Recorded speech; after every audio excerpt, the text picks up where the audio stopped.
there. Yeah, we're having a good day at the office. We're having a great day at the office. David, talking about no saves, the Sixers trying to save their season. We're going to show you what happened to them in Boston tonight. But first, the Knicks seem to have things figured out again, Madam. Let me tell you what happened here, because Knicks lost Game 5 at Madison Square Garden, and it was action-packed, especially for this man right here, Jalen Brunson.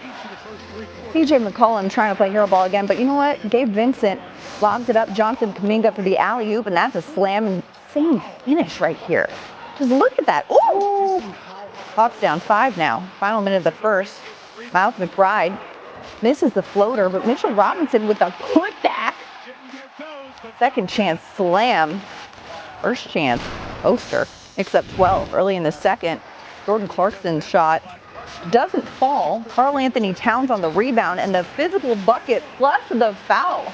We're getting going in the paint here. He makes a free throw to put the Knicks up 38-25. Then Cat gets a difficult shot to fall. Knicks up 16 here. Cat having a day. Bounce pass to Brunson now, cutting inside for the easy lay-in.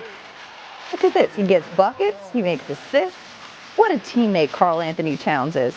Late in the second, CJ McCollum has it stolen away. Josh Hart in transition finds Brunson ahead for the layup. Knicks with a dominant first half, taking a 41-27 lead into the break. Brunson had 17 in the first half. Kept it going. Pulls up from 3 here. Knicks up by 19. And Brunson, just get a little bunny to go. Lays it in.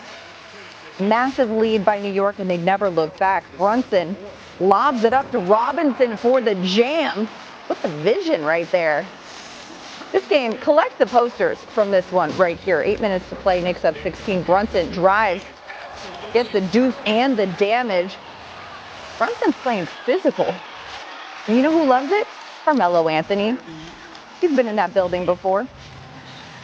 Now Brunson drains the 3. This man loving what he's doing here. Knicks go on to win 126-97. Brunson had 39 and 8 in the Game 5 win.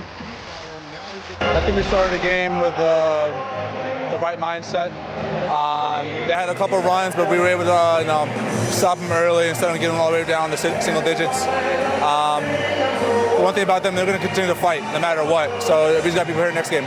And even when the Hawks were fighting, you still hold them to under 100 points, 2 games in a row. No easy feat in today's NBA. What do you think about your defense? We were tied together. We were on the string, and then we had everyone's back. When something happened, something fell apart, we were there for each other.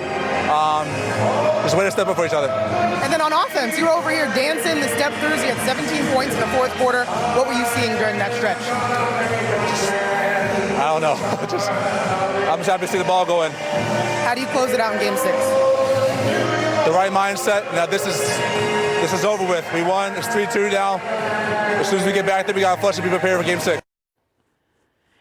Iman Shumpert joins the show now. Shump, the Knicks have shown their teeth the last couple of games. What was the difference in this one tonight? Yeah, I think that tonight the Hawks got a chance to see what happens when you put paper or plastic over the flame side of a Brunson burner. Now, what's going on out there was Brunson he didn't have the best shooting night. I'm not going to say he had the best shooting night because he didn't shoot it well from 3. But when he did consider the fact that all these other games, he was having trouble just scoring the ball, period, I think he saw a window and said, I will be aggressive and step on the gas tonight. Since you want the matchup, I will make sure to give it to you. Historically, he has proven that in closing games and the end of series is when his eyes light up for the lights. And tonight he proved that. Right, and you mentioned his eyes lighting up. Brunson has an average of 6+ points per game more in the postseason than he does in regular season games. What is it about a player that just activates to that extent in the postseason?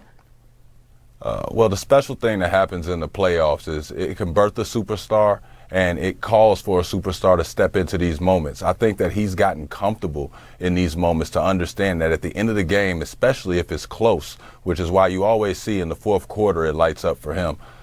When you see that it's close or you smell blood, I think that all superstars kind of know what buckets need to happen and what things need to happen on the defensive end, because they also defended the hell out of C.J. McCollum and Nickeil Alexander-Walker, which I know that has to do with the head of the snake with Brunson and with the coach saying that the game plan is this tonight. And for them to follow that and go along with that is what was special tonight.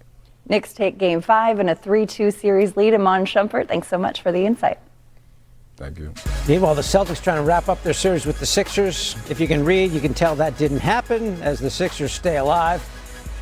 Spoiler alert. Boston up 3-1 coming in on the parquet. You figured out this is going to be their night. Nikola Vucevic driving and throwing down on Kelly Oubre Jr.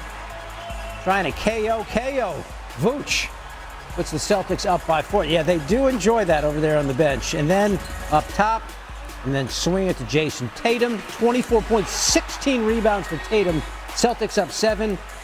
The Jays getting into the act. JB Brown with the 3 ball. Celtics up 7 at the half. You figure they close it out in half 2, but Philly had other ideas. This team showing its mettle. Paul George stepping into a 3. Sixers get their first lead, 88-86. George had 4 triples. Joel Embiid, the Quentin Grimes. 18 off the bench in just 24 minutes for Grimes. Huge boost for the Sixers. But Embiid was the story. 33 points in his second game back from the appendectomy. Sixers up 8, and then Tyrese Maxey working. Step back, he had 25. Philly goes up by 12. And with 2.5 to go, DJ Edgecombe, the rookie, hitting a 3 ball. Boston only scored 11 in the fourth, their lowest output in any quarter of the season. Sixers win by 16 to force a Game 6 back in Philly. They are using this game, last game, to kind of get back into it. I found my rhythm in the second half, so I readjusted some stuff at halftime. But I feel okay. I feel good. We got to win. That's all that matters.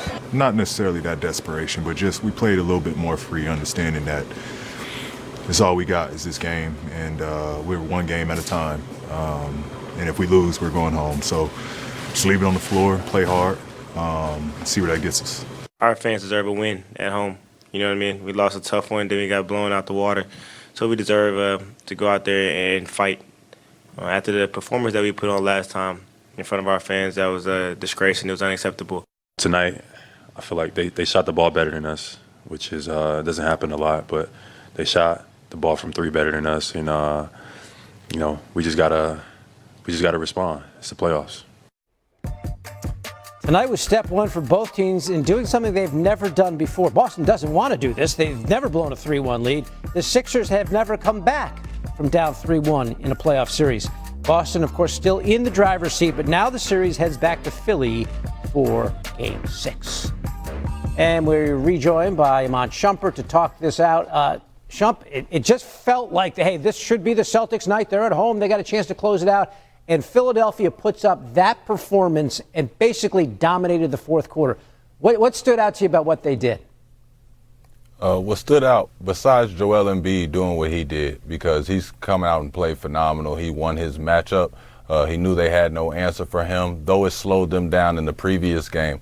I thought Tyrese Maxey did an exceptional job just having a great floor game. He didn't shoot it particularly well from 3, but he stayed efficient. He kept attacking, and he made sure that he got other guys involved. He made sure that every time they needed a bucket, they got a good bucket, even if it had to be a big man shooting a 3. If it had to be Paul George getting a 3, who also took timely 3s. He just made sure that this game never got out of range and pace that they could keep up. They won the defensive end of things and made sure to defend the 3-point line. And we all know anytime that you defend the 3-point line against Boston and keep them where they held them under 30%, if you can keep them down like that, then you got a pretty good chance. You've already won the numbers game. That 30% seems to be the number that really plays into the Celtics losing games, because they've lost both games where they shot under 30% from beyond the line in this series. Shump giving us his thoughts on the night in the NBA.